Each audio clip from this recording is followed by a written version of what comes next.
Ni siku nyingine tumekuja tena, sio kupokea kwangu, ila tu ni kupokea kwake, maana yeye anaandaa wateule wake wa kumlaki siku ya harusi. Kuna wale ambao walitangulia kufika mapema wakasikia masomo, nao kuna wale ambao wamechelewa. Ukienda kwenye jeshi, sheria ya jeshi inasema hivi: mmoja akiumia ama akijeruhiwa na afe, huwezi ukamwacha eti unaenda kupigana na adui. Unarudi, unamkumbatia na kumshika na kwenda na yeye pamoja. Unamalizana na shughuli yake kwanza, ndiposa unarudia adui. Bwana Yesu asifiwe. Kwa hivyo wale ambao walichelewa hatutawaacha nyuma, maana tunajua kazi yenye iliyo mbele yetu. Bwana asifiwe. Tumepata maandiko yetu kutoka katika kitabu cha Kutoka, Exodus mlango 32. Biblia inasema hivi: 1. Hata watu walipoona ya kuwa Musa amekawia. Nataka upige mstari kidogo useme neno amekawia. Shuka katika mlima, wakamkusanya, wakamwendea Haruni, wakamwambia, haya, tufanyizie miungu itakayokwenda mbele yetu. Kwa maana Musa huyo aliyetutoa katika nchi ya Misri, hatujui yale yaliyompata. Tukisonga mbele, tumesoma Kumbukumbu la Torati 28, tukachukua mstari wa 15. Biblia inasema hivi: lakini itakuwa usipotaka kuisikia sauti ya Bwana Mungu wako, usiangalie kufanya maagizo yake yote na amri zake, kuagizia hivi leo, ndipo zitakapokujia laana hizi na kukupata. Tukachukua tena mstari mwingine katika kitabu cha Zaburi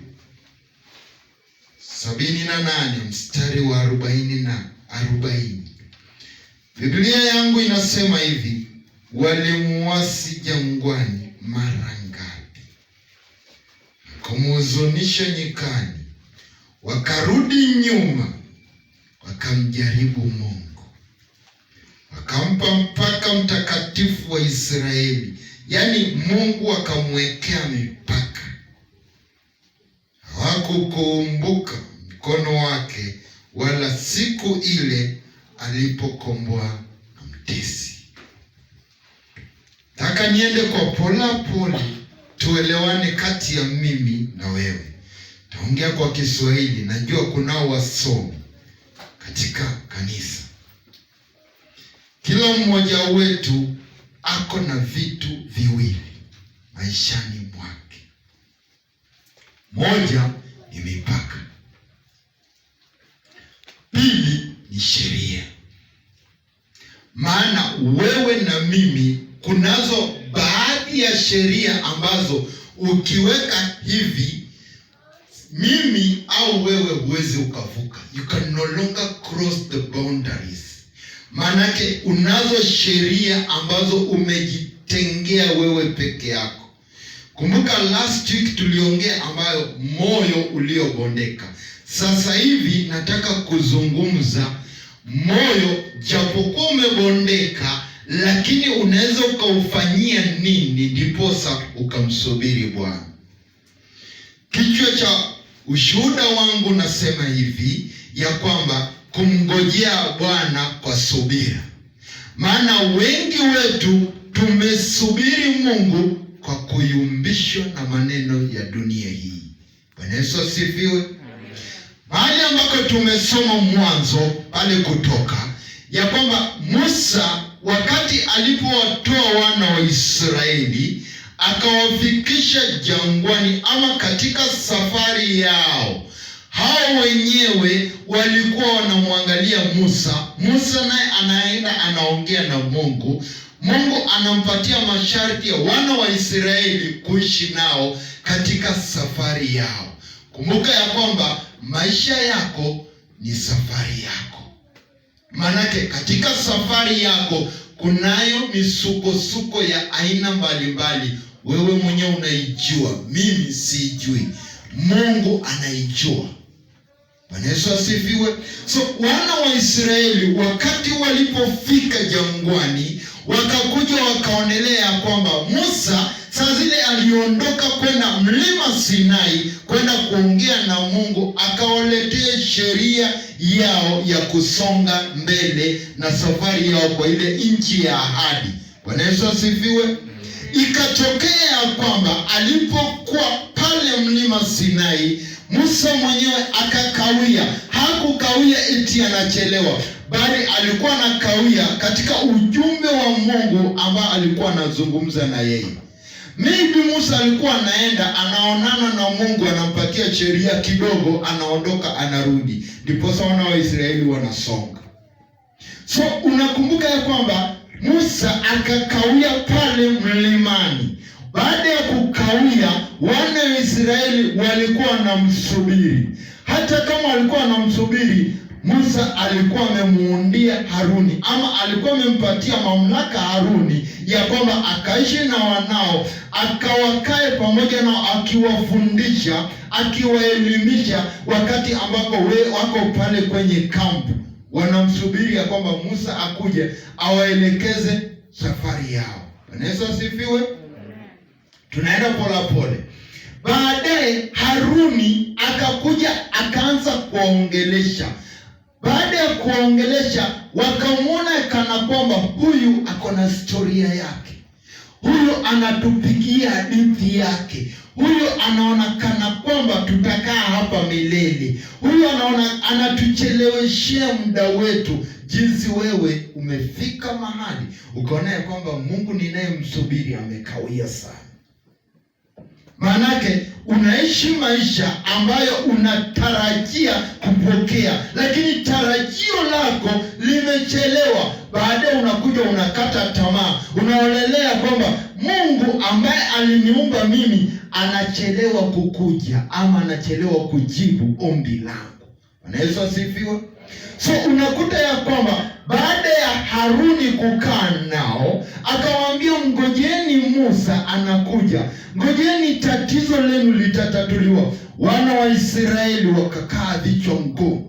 Hawakukumbuka ya kwamba Mungu alikuwa pamoja nao. Mungu akawaongoza, Mungu akawakumbatia, akawaelekeza mahali ambako wanataka kufika. Ikafika muda wana wa Israeli wakakuja wakakata tamaa. Wakaona ya kwamba huyo Haruni tuliyeachiwa sisi hapa anatupotezea muda. Mara ngapi nimekupotezea muda? Mara ngapi mumeo amekupotezea muda? Mara ngapi pastor amekupotezea muda? Ukafika mahali ukakata tamaa na ukasema ya kwamba liwe lilowalo, hata kama ni dhambi nitaitenda ndiposa nipokee kile ambacho ninataka. Kwambia asubuhi ya leo usikate tamaa, msubiri Mungu, maanake analojibu. So wana wa Israeli wakati walipokata tamaa, wakaambia Haruni ya kwamba Musa tunayemsubiri amechelewa. Kwa hivyo sasa tunaweza tukaandaa kitu ingine ya kutusongesha mbele. Ni mara ngapi umekata tamaa na kuingia kwenye dhambi ambayo inakuangamiza sasa hivi? Mara ngapi Mungu amekuja akakwambia tulia kidogo mwanangu, ujira wako unakuja, lakini ukasema mimi sitangojea, mimi sitasubiri. Mara ngapi? So wakati Haruni alipokuja akawaambia kwamba sasa mnataka nifanyeje? Musa amekawia haji, maana ako kwenye mlima anapokea kutoka kwa Mungu, ndipo sasa kutuletee. Wana Israeli wakamwambia kwamba tuumbie kama Mungu ama miungu ambazo tutaziabudu, tuache huyu Musa aliyekuwa kule. Baada ya kumuumbia miungu wakaanza kuziabudu, ndiposa muujiza na ukatokea. Musa akatokea, akaona wana wa Israeli wanafanya jambo ambalo linakuzunisha. Mara ngapi umekuja ukakata tamaa, ukaona ya kwamba Mungu amekawia sana, hajibu maombi yako? Taka asubuhi ya leo nikutie moyo, nikuambia kwamba Mungu hajachelewa. Mungu yuko mlangoni anangojea. Bwana Yesu asifiwe. So wakati Haruni alipokuja akawaandalia, akakuja akawaambia abudu hizi miungu zenye nyinyi mnataka. Musa anatokea, anakuta ya kwamba wana wa Israeli wameanguka. Mara ngapi umeanguka? Mara ngapi umetenda dhambi juu ya maneno ya kidogo kidogo yakakuweka chini? Bwana Yesu asifiwe. Tukirudi katika Kumbukumbu la Torati, tena hapo kidogo, Biblia inasema ya kwamba lakini itakuwa usipotaka kutii sauti ya Bwana. Maandiko inasema ya kwamba wana wa Israeli, Musa alirudi na maagizo yake kutoka kwa Mungu. Kumbuka ya kwamba alikuwa anaongea nao akiwaelekeza maagizo yao, akitaka wafuate sheria za Mungu, akitaka watende mapenzi ya Mungu, akitaka wamtumikie Mungu, waende katika matendo yake Mwenyezi Mungu. Lakini wana wa Israeli walikuja wakakuwa vichwa ngumu, jinsi sisi wetu tulivyo vichwa ngumu. Maanake tukiambiwa ya kwamba tenda hii, tunaona kana kwamba tunachelewa. Tunaona kana kwamba Mungu hatendi mapenzi yake. Tunaona ya kwamba tunachelewa kufanya chochote chenye tamanio la moyo wetu. Lakini asubuhi ya leo nakwambia kwamba msubiri Mungu, hajachelewa. Maana wewe unazo mbio sana, lakini Mungu hachelewi, anangojea kwa wakati wake. Kwa hivyo wakati unapounda sheria zako, wakati uko na sheria zako, mkumbuke ya kwamba Mungu naye ako na sheria zake, naye anakuambia ukitenda 1, 2, 3, 4 nami nitakujibu. Bwana Yesu asifiwe. Maandiko inasema ya kwamba usipotii sheria zangu. So kana kwamba yani unaanza kuongea na Mungu. Mungu anakuambia acha dhambi, wewe unasema ni dhambi kidogo. Tenda haya, nasema nitatenda zaidi. Shusha chini kiburi chako, nitapandisha kiburi changu juu. Je, malumbano kati yako na Mungu yanakufikisha wapi? Mwisho wako Mungu anakuja anakueleza ya kwamba sasa tunataka tuone kati yangu mimi na wewe nani mkuu. So Mungu anakupatia sheria zake, jinsi wana wa Israeli walipopewa nini? Sheria. Kwa hivyo Mungu anapokupatia sheria zake, anataka uzitii na uzifuate. Kama anakuambia amka mapema ukaniabudu, amka mapema ukaniabudu. Kama ni shangilia, unamshangilia. Kama ni kufanya chochote unafanya. Lakini Mungu naye ukimfanyia hii, naye anakujibu kwa mapenzi yake, sio venye utakavyo, bali vile yeye atakavyo. Bwana Yesu asifiwe. Tukiteremka hapo chini katika Kumbukumbu la Torati, inakwambia kwamba Mungu wako asiangalie kufanya maagizo yake yote na amri zake ni kuagizavyo hivi leo, ndipo zitakapokujia laana hizi zote na kukupata. Kumbuka kwamba wana wa Israeli baada ya kuasi, baada ya kuacha kumtumikia Mungu, baada ya kuenenda katika njia zao, Musa anakuja na sheria, anawaambia kwamba hata kama mmetenda dhambi, lakini geukeni mkamwangalie Mungu. Nazo sheria ni hizi. Atakuja kubariki yule mwenye atatenda hii. Lakini ukikosa kutii maagizo ya Mungu, shida kubwa ndio hii hapa, tunateremka chini. Na ndio mahali kila mmoja wetu tuko. Tuende katika Kumbukumbu la Torati. Turuke hadi mstari 22. 28-22. Bwana atakupiga kwa kifua kikuu na kwa homa na kwa kuwashwashwa na hari na moto, na kwa upanga na kwa ukaufu na kwa konga, navyo vitakufukuza hata uangamie, na mbingu zako zilizo juu ya kichwa chako zitakuwa shaba, na nchi iliyo chini yako itakuwa chuma. Yaani Mungu anakwambia kwamba usipotii maagizo yake, usipoenenda katika uwepo wake, usipoyasikia maagizo yake, kumbuka ya kwamba nitazileta laana ambazo Wamisri walikuwa nazo. Kumbuka wana wa Israeli wakati walipokuwa Misri, kunayo majanga makuu yale yalipata wana wa Misri. Maanake wa Misri walikuwa wanagonjeka, lakini wana wa Israeli hawagonjeki. Kumbuka amekuja akawatoa akawafikisha hapa. Jinsi venye Mungu alivyokulinda akakuongoza toka tumbo la mama yako, unaishi vizuri, unakula vizuri, lakini umefika katika njia yako ukaona kana kwamba Mungu anachelewa, na kwamba ndoto yangu haijatimia. Uwepo wa Mungu umekuja ukakawia. Unaona kwamba unaweza ukajiingiza kwenye dhambi ambayo inaweza ikakuweka chini. Mungu naye anakuambia kwamba ukijiingiza kwa dhambi ya dunia hii, nami laana nitakuagizia wewe. Sasa laana tunayoibeba ni ya kupenda kwetu. Maagizo tunayaacha ya Mungu, tunafuata maagizo ya watu, tunaacha maagizo ya Mungu, tunaagiza na wanadamu. Kumbuka ni asubuhi ile takatifu. Maana tukimsikia kwake Mungu peke yake, atatuagizia malaika wa kutuongoza, atatuagizia upendo wake, uhusiano wake wewe na Mungu wako, atakuongoza hadi siku ya mwisho. Lakini dhambi inapoingia katika wanadamu, wakati unapomwisha dhambi yako katika ulemavu wako, katika unyonge wako, Mungu naye anakuambia kwamba nimekupa Roho Mtakatifu ambaye anakuongoza kila kuchao.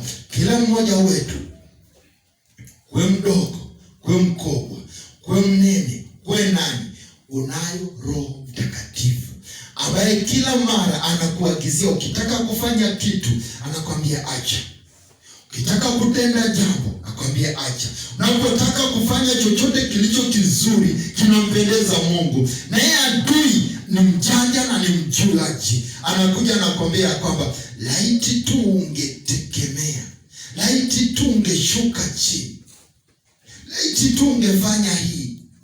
Sababu gani? Maanake ya kwamba Musa aliyekuwa pale mlimani amechelewa.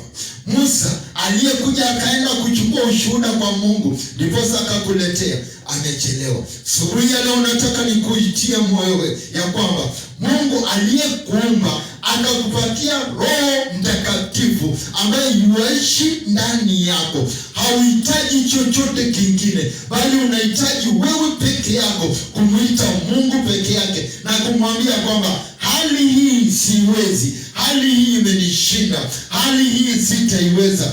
Chukulia hapo. Naye Mungu anakuambia kwamba mwanangu njoo ukajitie moyo, mwanangu njoo nitakusongesha mbele. Lakini ukikubaliana nayo, adui naye ni mjanja na anajua kuondoka hata kuingia kwake. Maana tunaambia kwamba katika ufunuo nakwambia kwamba adui alijua kule juu kunatoka chemichemi za uhai.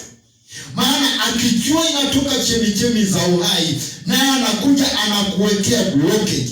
Maana ile sheria uliyoiweka unaivunja. Wewe mwenyewe umeiweka lakini unaivunja. Bwana Yesu asifiwe. Kwa hivyo ni asubuhi iliyo takatifu ya kwamba unapotenda mapenzi yake Mwenyezi Mungu na kufuata maagizo yake, usiende kinyume. Hata kama dhoruba ije kiasi gani, simama imara, naye Mungu mtetezi wa ajabu atakutetea. Bwana Yesu asifiwe. Kwa hivyo tunaona ya kwamba hata kama utachelewa, hata kama msaada wako umechelewa sana, dada na ndugu yangu, ya kwamba mtazamie Mungu, yule mwenye mtengenezaji wa njia, yeye mwenye anayejibu ambalo amekuandalia wewe peke yako. Maana jinsi ulivyoumbwa, jinsi ulivyo na sheria zako, Mungu anakupenda tu jinsi ulivyo. Maana atakushughulikia mahali ambako umefika mwisho, mahali ambako umekata tamaa. Dada, ni asubuhi iliyo njema takatifu kama ya leo. Umefika mwisho, unaonekana ya kwamba dhambi imekuja ikakufikisha mwisho. Sheria zako umekuja ukazitupilia mbali. Sheria za Mungu nazo huzitamani tena. Unaenda kwa akili zako. Ya asubuhi ya leo, mtazamie Mungu ambaye yuishi milele kwa milele. Ya kwamba anakuambia kwamba njoo mwanangu nikutazamie. Njoo mwanangu nikuagizie. Njoo mwanangu nikutazamie aliyo mwema. Bwana Yesu asifiwe. Rudi kwa Mungu, maana anao uamsho upya. Haijalishi umeanguka kiasi gani. Hata nikutie moyo asubuhi ya leo iliyo takatifu. Kumbuka ya kwamba dhambi ulizozitenda Mungu hazihesabu. Dhambi utakazokuja kuzifanya Mungu hazihesabu. Kwa nini? Pale msalabani alinukununua kwa damu yake. Hiyo damu ndiyo tunaokaa ndani yake. Hiyo damu ndiyo ambayo tunaokolewa ndani yake. Maana alisema ya kwamba kizazi hata kizazi nitakikukumbuka. Maana kizazi chako hata kinakuja, kitapita, nacho kitakuja. Maana dhambi adui anajua. Adui akijua ya kwamba unaenda ufalme wa mbinguni, akijua ya kwamba unaenda kuburudika na yeye, hata kubali ya kwamba ufikie huo upeo. Bwana Yesu asifiwe. Kwa hivyo dada yangu na ndugu yangu, haijalishi ni mwisho upi ambao umefika, haijalishi ya kwamba umefika wapi, haijalishi ya kwamba umekusema nini, haijalishi ya kwamba familia yako imekutenga ikakufikisha wapi, wewe kaa katika uweponi pake Mwenyezi Mungu. Sheria ikitoka ya kwamba amka mapema, asubuhi mapema, ukamshukuru Mungu. Wacha kuulizana maswali. Nenda kwa magoti na uitishe uwepo wake Mwenyezi Mungu kutoka juu. Maana unao Roho ulio mkuu ndani yako. Bwana Yesu asifiwe. Asubuhi ya leo ya kwamba ukakae pamoja na Yesu, ukakae pamoja na Roho Mtakatifu ambaye yuishi ndani yako kila siku, ukimngojea Bwana, ukimngojea msaada wake. Maana maandiko inasema ya kwamba laiti ningejua. Zaburi ya 40 inasema ya kwamba nalimngojea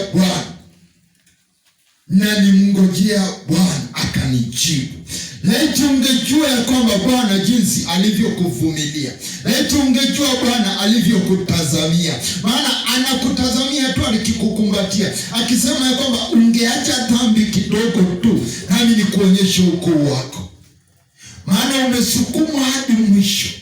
Wamekusema sana, wamekuja wakaonelea kwamba haufai. Haijalishi ya kwamba watakusema hadi lini, haijalishi ya kwamba watakufikisha mwisho gani. Hata kama utafika kwenye ukuta, hapo kwenye ukuta ndipo Mungu naye anakusubiri na kukungojea kwamba mwanangu, jitie moyo. Kumbuka Yesu wakati aliposulubishwa dhambi pale msalabani, akasema ya kwamba jililieni nyinyi, acha kulilia mimi. Maana alijua vizuri ya kwamba naenda kununua kilicho cha thamani juu yako. Wewe na mimi tulikombolewa juu ya damu yake mwana pekee. Damu iliyomwagika pale Kalvari, ambayo haikuwa na thamani bali ilifanyika kama mwana, ndiposa wewe na mimi tukaokolewa. Bwana Yesu asifiwe. Asubuhi ya leo Bwana Yesu asifiwe. Asubuhi ya leo nataka nikutie tu moyo. Haijalishi ni kazi umeachishwa, haijalishi ni mumeo amekuacha, haijalishi ya kwamba watu wa kwenu wamekufikisha mwisho, haijalishi mandugu zako wamekutenga, haijalishi hata simu peke yake hawaja kupigia. Nakwambia ya kwamba kunaye mmoja ambaye tunamtumainia, ambaye ni jibu la kila mmoja, ambaye yuajua na hata anakujua, anajua mwisho wako na kuondoka kwako. Analo jawabu kila saa, analo jawabu kila dakika, maana anafahamu na hata kujua unyonge wako na udhaifu wako. Haijalishi ya kwamba watoto watakusumbua kiasi gani, maana anafahamu na hata kujua ya kwamba anajua jawabu la moyo wako. Bwana Yesu asifiwe. Bwana pewe sifa. Tumalizie katika Zaburi 78. Biblia inasema ya kwamba walimuasi jangwani mara ngapi, na wakamhuzunisha nyikani, wakamrudi nyuma, wakamjaribu Mungu. Asubuhi ya leo nataka nikuelimisha ya kwamba sijui mara ngapi umemjaribu Mungu wako. Maana baada ya wewe mwenyewe kujiwekea sheria ya kwamba mimi sitaguzwa, mimi nitafuata haya masharti, umemjaribu Mungu siku ngapi? Mara ngapi ambako umemwashi katika maisha yako? Mara ngapi umekuja ukaanguka kwenye dhambi? Maana dhambi ya kwamba inakukondolea macho, inatafuta kukumeza, ndiposa ukaimuinamie shetani, inatafuta kukurudisha nyuma, ndiposa ukaondoke katika uweponi pake Mwenyezi Mungu. Nataka asubuhi ya leo ukainuka ukamwambia kwamba Mungu, dhambi hii imenishinda, dhambi hii imeniweza, siwezi peke yangu, bali kanikumbuka katika udhaifu wangu. Mungu naye anatazamia, anakwambia kwamba unapomwita katika udhaifu wako, maana kila mmoja wetu ako na udhaifu, kila mmoja wetu ako mwisho wako, kila mmoja wetu anafika mahali anasema siwezi. Wangapi ambako wamemuasi Mungu, wakakuja wakaona ya kwamba kanisa haifai. Mapastors wamekuwa si wangapi, maana unapotembea unaingia hekalu hili unaondoka, unaingia kanisani hili unaondoka, unaona hapa hafai. Acha nikuelimishe asubuhi ya leo, unachokitafuta katika makanisa kila mahali hakiko kule, bali kiko kwa Mungu mtakatifu peke yake. Unapokaa mahali pamoja, unamwambia Mungu wangu, wana wa Israeli, mababu zetu wa Ibrahimu walikaa wakakusubiri, na mimi tena nakaa na kusubiri, eti ungemitendea. Kwa hakika ukimwamini na hata ukimuinua atakutendea jawabu la moyo wako. Tusimame napomkaribisha mchungaji akaombe pamoja nasi. Sijui umemwasi Mungu mara ngapi, sijui moyo wako umefika kikomo gani ambako ukakata tamaa, ukafika mahali ukasema ya kwamba siwezi peke yangu. Taka wimbo mmoja wao unasema ya kwamba peke yangu siwezi, peke yangu sitoweza, peke yangu siwezi. Maana umefika mahali ambako unasema ya kwamba tamaa ya dunia hii imenifikisha mwisho. Siwezi nikakuwa kama wana wa Israeli walioumbia, wakakuja wakajiumbia moyo, wakaomba miungu zingine, wakaacha Mungu mtakatifu, wakakuja wakatembea kila kokote wakitafuta mtu wa kuwaokoa, hawakupata. Walienda kwa mapastors, hawakuwaokoa. Wakaenda kwa mabishop, hawakuwaokoa. Wakatembea katika kanisa mbalimbali, hawakuwaokoa. Rudi kwake Mungu peke yake, maana unao Roho mkuu ambaye Roho Mtakatifu yuaishi ndani yako, ambaye ukimuita atakutendea, ukimuita atakuinua, ukimuita atakutimizia, ukimuita atakufanyizia, ukimuita atakutimizia shauku la moyo wako. Nini ambacho kinakusumbua asubuhi ya leo? Mwisho upi ambao umefika ukasema ya kwamba sitoweza, siwezi bila wewe? Praise